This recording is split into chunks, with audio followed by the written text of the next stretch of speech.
আসসালামু আলাইকুম। নবম শ্রেণীর শিক্ষার্থীরা, তোমাদেরকে আমার চ্যানেলের পক্ষ থেকে অসংখ্য শুভেচ্ছা জানাচ্ছি। তোমাদের আজকে আমি নবম অধ্যায়ের দৃশ্যপটবিহীন অর্থাৎ সংক্ষিপ্ত যে প্রশ্ন রয়েছে সেটা নিয়ে আজকে আলোচনা করব ইনশাল্লাহ। তো শিক্ষার্থীরা, তোমরা প্রথম থেকে শেষ পর্যন্ত অবশ্যই আজকে ক্লাসটি দেখবা, তাহলে তোমাদের এই সংক্ষিপ্ত প্রশ্ন কীভাবে পরীক্ষাতে আসতে পারে এবং যেটি আজকে সলভ করে দিব সেটি তোমাদের পুরোপুরি ক্লিয়ার হয়ে যাবে এবং তোমরা একটা আইডিয়া পেয়ে যাবে যে এই ধরনের প্রশ্ন আমাদের সংক্ষিপ্ত প্রশ্ন আকারে আসতে পারে। তো শিক্ষার্থীরা দেখো, আমি আজকে যে ম্যাথটি তোমাদের শেখাবো সেটি হচ্ছে ভেদাঙ্ক নির্ণয় সংক্রান্ত ম্যাথ। যেখানে দেখো কয়েকটি উপাত্ত দেওয়া আছে, এই সংখ্যাগুলোর ভেদাঙ্ক নির্ণয় করতে বলছে। 1, 2, 3, 4, 5টা দেখো, 5টা সংখ্যা দেওয়া আছে। এই সংখ্যাগুলোর আমরা ভেদাঙ্ক নির্ণয় করব।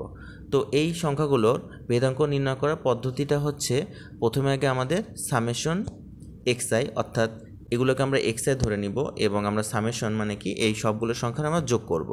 তারপরে আমরা সামেশন xi স্কোয়ার করব, অর্থাৎ আমরা এই সংখ্যাগুলোর অর্থাৎ প্রত্যেকটা সংখ্যার আমরা বর্গ করে তারপর সেগুলো যোগ করব। ঠিক আছে, এটা করব কারণ আমরা এর আগে যে ম্যাথটি করছিলাম সেটা আমাদের ছিল গড় থেকে ভেদাঙ্ক নির্ণয়। গড় থেকে যেটা ভেদাঙ্ক নির্ণয় সেটার ক্ষেত্রে হচ্ছে মডুলাস লিখে সামেশন মডুলাস লিখে xi minus x bar whole square করে দিলেই হয়ে যায়। এটা হচ্ছে গড় থেকে যখন তোমরা বের করবা। কিন্তু এখানে তোমাদের গড় বের করতে বলেনি, শুধু সংখ্যাগুলো ভেদাঙ্ক বের করতে বলছে। তো এই কারণে এটা আমাদের এই নিয়মে করতে হবে। বুঝতে পারছো? নিয়মটা কিন্তু তোমাদের ক্লিয়ার রাখতে হবে যে কখন আমরা কোন নিয়মটা ব্যবহার করব। তো এখানে যেহেতু গড় বের করতে বলেনি, শুধু সংখ্যাগুলোর ভেদাঙ্ক বের করতে বলছে, এই কারণে ভেদাঙ্ক বের করার যে নিয়মটা সেই নিয়মটা এখানে আমরা অ্যাপ্লাই করব। তো দেখো শিক্ষার্থীরা, আমরা প্রথমে কি করব, দেখো সামেশন লিখবা, সামেশন লিখে xi লিখবা। xi বলতে বোঝাচ্ছে এই সবগুলো সংখ্যার যোগ।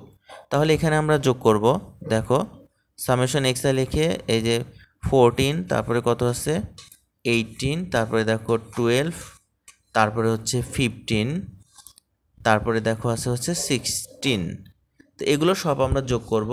যোগ করলে আমাদের দেখো কত আসে, তোমরা যোগ করে দেখো। যোগ করলে আমাদের দেখো 75 আসে। তাহলে আমরা এখানে লিখব 75। এবার আমি তোমাদেরকে বলছি কি যে সামেশন xi স্কোয়ার বলতে বোঝাচ্ছে কি যে প্রত্যেকটা সংখ্যা আছে না, প্রত্যেকটা সংখ্যার উপরে স্কোয়ার দিতে হবে, স্কোয়ার দিয়ে যোগ করতে হবে। সামেশন মানেই তো যোগ। তাহলে এখানে তোমরা এই যে এই 14 লিখে 14-এর উপরে স্কোয়ার দিবা।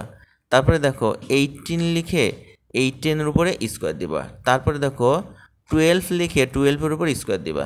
তারপর হচ্ছে 15 লিখে 15-এর উপর স্কোয়ার দিবা। তারপর 16 লিখে 16-এর উপরে স্কোয়ার দিবা। ঠিক আছে, তাহলে এগুলো তোমরা ক্যালকুলেটরে করো, দেখো করলে কত আসে। সবগুলোকে স্কোয়ার করে দিবা, স্কোয়ার করে সবগুলো যোগ করো। যোগ করলে আমাদের যোগফল আসবে হচ্ছে কত, আমি একবারে করে দিচ্ছি, আমি এগুলো যোগ করে রেখেছি, আমি একবারে ক্যালকুলেটর দেখে এখানে বসায় দিয়েছি যে আমাদের আসতেছে হচ্ছে 1145, এটা আসতেছে। ঠিক আছে, তাহলে আমরা এটা বের করে ফেলছি। এখন ভেদাঙ্কের সূত্রটা লেখো যে অতএব ভেদাঙ্ক, যেহেতু এখানে ভেদাঙ্ক বের করতে বলছে, তাহলে ভেদাঙ্ককে আমরা সিগমা স্কোয়ার দ্বারা প্রকাশ করি। সিগমা স্কোয়ার দেবো এখানে, দিলে সিগমা স্কোয়ার দিলে আর কোনো রুটও বাদ দিতে হবে না, এটা মনে রাখবা। তাহলে এখানে আমরা লিখতেছি কি, দেখো summation xi square divided by n, এই সূত্রটা কিন্তু মনে রাখবা তোমরা, বলে দিচ্ছি। তারপরে summation xi by n whole square. Clear? এই সূত্রটা কিন্তু তোমাদেরকে বসায়ে এই ম্যাথটি সলভ করতে হবে যখন ভেদাঙ্ক বের করতে বলবে শুধু।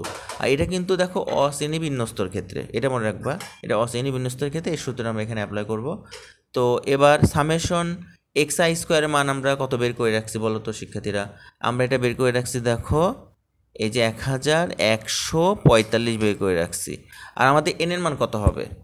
n এর মান কত হবে বলো তো শিক্ষার্থীরা? n এর মান হবে হচ্ছে 1 2 3 4 5। তো n এর মান 5টা হবে, তাই না? এই যে 1 2 3 4 5। তাহলে এখানে n এর মান তোমরা লেখো 5। তারপরে minus summation xi by n whole square. Summation xi এর মান আমরা কত বের করছি? সামেশন xi এর মান আমরা 75 বের করছি। আর n এর মান তো 5, লিখে ব্র্যাকেট দিয়ে হোল স্কোয়ার লিখে দিবা। তো শিক্ষার্থীরা, এই 5 দিয়ে এবার 1145কে যখন আমরা ভাগ করব, ভাগ করলে আমাদের আসবে কত, 200 29 আসবে। এবার মাইনাস, এবার 5 দিয়ে 75কে কাটো, কাটলে কত হবে দেখো, এই যে 5 একে 5 আর হচ্ছে 5 5 25, 15 হবে, তাই না? এবার 15-এর উপর স্কোয়ার দিলে কত হবে, 225 হবে। তাহলে 229-এর থেকে 225 বাদ দিলে কত হবে, 4 হবে। তাহলে অ্যান্সার হবে 4। এটাই হচ্ছে আমাদের অ্যান্সার। ভেদাঙ্ক সিগমা স্কোয়ার সমান কত হবে, ভেদাঙ্ক সিগমা স্কোয়ার সমান হচ্ছে 4, এটা অ্যান্সার। তো আশা করি তোমরা বুঝতে পারছো। তারপরও যদি তোমাদের বুঝতে অসুবিধা হয় তোমরা অবশ্যই আমাকে কমেন্টে জানাবা। তো শিক্ষার্থীরা তোমরা ভালো থেকো, সুস্থ থাকো। আজকে এখানে শেষ করছি। আল্লাহ হাফেজ।